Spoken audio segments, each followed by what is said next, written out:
A gente vai ver outros atores muito importantes, e aí as chances dela vencer vão diminuir, obviamente. Isso se a gente não tiver, então, essa insistência, né, uma preferência dos Estados Unidos por esse chavismo, né, o chavismo, como você mesmo mencionou, que está sendo muito, assim, conveniente para os Estados Unidos nesse momento, para os interesses aí que o presidente americano deixou bastante claros ali no seu post aí no Truth Social.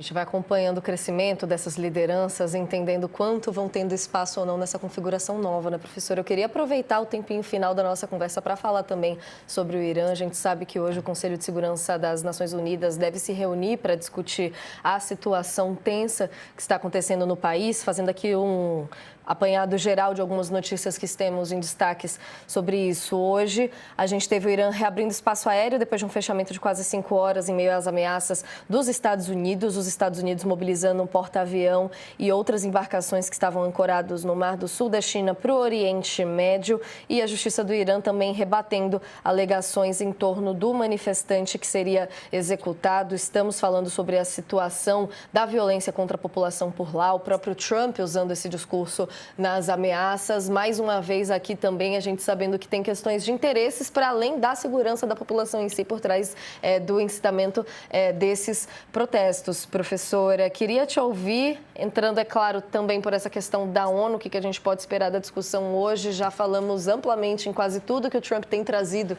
para a gente de notícia das dificuldades de a ONU intervir de alguma forma, ter alguma ação mais prática na forma, mas a que ponto a gente chega nessa quinta-feira da situação do Irã? Qual que é a perspectiva para os próximos dias? Veja, eu vou tentar relacionar um pouco os últimos dias com o que está acontecendo no Irã. Eu acho que essa ação na Venezuela deu mais poder simbólico, digamos, para os Estados Unidos, ou pelo menos a ausência de condenação em termos de desafio, de força, talvez tenha sido o sinal que os Estados Unidos precisavam, então, para avançar em outras frentes, outros fronts, né? A gente está falando aqui de questões de segurança, de conflito, de fechamento de espaço aéreo, agora reabriram, etc. Eh, eu acho, infelizmente, né, os Estados Unidos abriram mão ali do acordo que havia sido construído lá atrás com o Irã, o acordo nuclear, que ele estipulava algumas fases ali para garantir, então, que o Irã não desse continuidade ao programa nuclear, né, ter uma tecnologia nuclear importante, diversas usinas, etc. Os Estados Unidos abriram mão disso, e agora fica tudo muito incerto novamente. Eu acho que o estilo do governo americano, acho que ficou bastante claro, é o de pressionar, né? A gente sempre, quando pensa em relação com os Estados Unidos, principalmente da América Latina, com os Estados Unidos, tem sempre a ideia do carrot and stick, a cenoura e o porrete, né? Então, é assim, uma paulada para um afago ou alguma sinalização de que a gente está te dando algo em troca. Com o Trump, a gente só tem o porrete. Eu acho que essa é a política externa dele não é nova completamente. A novidade é que só vem a pressão, a parte ruim, a coerção, o stick mesmo, né? Pelo que eu entendo, a reunião do Conselho de Segurança ela foi convocada pelos Estados Unidos. Eu entendo que vai acontecer hoje, e eu entendo que os Estados Unidos vão tentar ali persuadir, né, os seus pares ali no Conselho de Segurança para tentar justificar alguma ação. Não saberia dizer qual estaria eh, sobre a mesa dos Estados Unidos, mas para justificar ali uma possível ação caso haja alguma sinalização que eles considerem mais arriscada.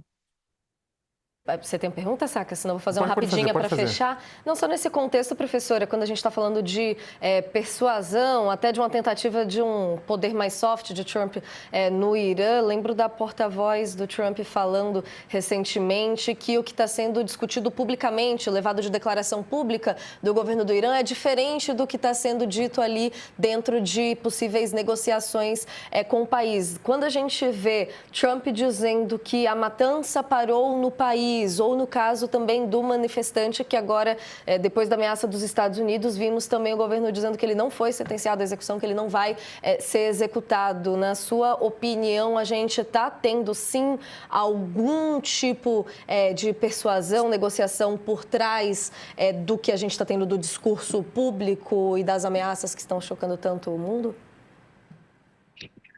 Eu acho que com certeza sim, e eu acho que sempre foi assim. Eu acho que a diferença é que hoje a distância entre o que é dito publicamente e o que é negociado é maior, né? Então a gente não tem a menor ideia. Aí vou voltar um pouco para o caso da Venezuela. Eu não consigo imaginar como foi essa negociação pré-ação dos Estados Unidos lá, mas com certeza houve algo, né? Então, acho que o que é dito publicamente é uma coisa, o que está sendo negociado é outra. A questão é que, com Trump, em algum momento, essas fronteiras elas ficam muito, elas quase se desmancham, porque o Trump é muito transparente, né? Eh, e por isso, muitos analistas, e eu vou me incluir nisso, não acreditavam 100% numa ação dos Estados Unidos na Venezuela. Eh, Havia uma margem, uma chance, mas parecia tudo tão óbvio que parecia mentira. Mas ele mesmo disse numa das primeiras entrevistas, ou na primeira entrevista coletiva, que nós já estávamos ali em algum momento isso ia acontecer. Então, é como se essas fronteiras elas se erosionassem em algum momento, mas eu acho que sim, o que está sendo negociado a gente não está sabendo nesse momento, né? Os próximos capítulos, professora, queria agradecer demais, a entrevista foi muito esclarecedora por aqui, viu? Um bom trabalho e até a próxima. Obrigada e até a próxima. Obrigado. Ai, Sakamoto, não param de surgir capítulos para a gente ir analisando. É importante, me lembro até agora, esqueci o nome do cartunista, mas aquele quadro que tem atrás do Ariel Palacios nas análises dele, do Careless Talk Costs Lives, tipo, de conversas e falas assim tão descuidadas custam vidas. Que eu ia brincar aqui dizendo de mais um capítulo da novela, mas aí a gente lembra que tem milhares de pessoas morrendo por lá e a situação está muito grave, né? Depende de onde? No caso do Irã, mas tá. Você falou que tem milhares de pessoas morrendo, aí fala assim, depende de onde, né? Porque aí você tem, por exemplo, nesse exato momento tem Irã, tem ainda Gaza, tem um monte de lugar. O que não falta, na verdade, isso é até interessante, que a gente fala de conflitos e parece que os únicos conflitos que existem nesse exato momento é Irã, né,